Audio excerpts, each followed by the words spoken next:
इस पात्र का महत्व हमारे जीवन में हम भली भांति जानते हैं। गर्मी की ऋतु में ये हमारी प्यास बुझाता है, शीतल जल को जैसे अमृत बनाकर हम तक सौंपता है। किंतु इस पात्र को बनाया कैसे जाता है? क्या इस प्रक्रिया के विषय में आपको ज्ञात है? सर्वप्रथम कुम्हार स्वयं के पैरों से माटी को गूंथता है, मथता है, फिर उसके पश्चात उसे एक चाक पर चढ़ाकर घुमाता है, फिर उसके ऊपर बाहर से प्रहार करता है और साथ ही भीतर से सहारा भी देता है ताकि ये मटका टूटे। फिर अपनी ही बनाई रचना को जलती हुई भट्टी में छोड़ देता है तपने के लिए, और उसके पश्चात शीतल जल देने वाला ये पात्र हमें प्राप्त होता है।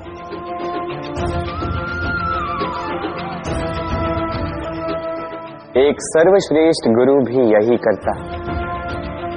सर्वप्रथम हमारे मन में छिपे संभावनाओं को निकालने के लिए हमें मथता है, फिर कठोरता से हमें आकार देता, उसी के साथ हमें सहारा भी देता, और फिर उसके पश्चात परीक्षा की अग्नि उस भट्टी में छोड़ देता जलने के लिए, और तब जाके हमारा अस्तित्व बनता है।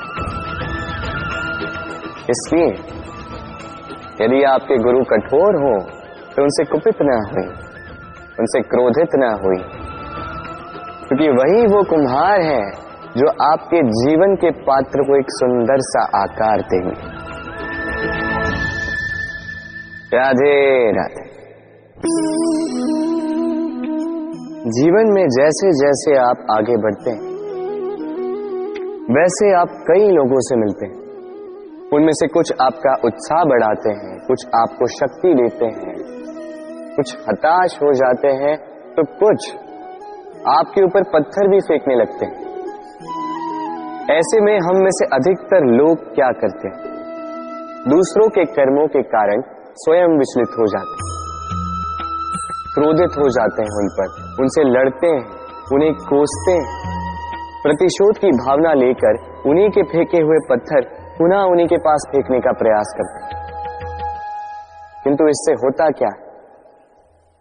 ये है आपका लक्ष्य, ये है आपकी राह। अब इन सारी बातों के कारण आप यहीं रुककर इनका सामना करने लगते हैं। इसमें सफलता तो प्राप्त हुई, किंतु आपको नहीं। उन लोगों को जिन्होंने आपको रोकने की मंशा से आपके ऊपर पत्थर फेंकना प्रारंभ किया था, यदि उसके बदले उन पत्थरों को इकट्ठा करके आप अपना एक घर बना लें, तो आप पर पत्थर फेंकने वालों की संख्या धीरे धीरे कम होती जाएगी। आप भी अविचल होकर अपने लक्ष्य की ओर आगे बढ़ पाएंगे। तो आलोचना से लड़कर स्वयं का समय व्यर्थ करना चाहते, या अपनी लक्ष्य की ओर अपना ध्यान केंद्रित करना चाहते हैं? निर्णय आपका है। राधे राधे। जीवन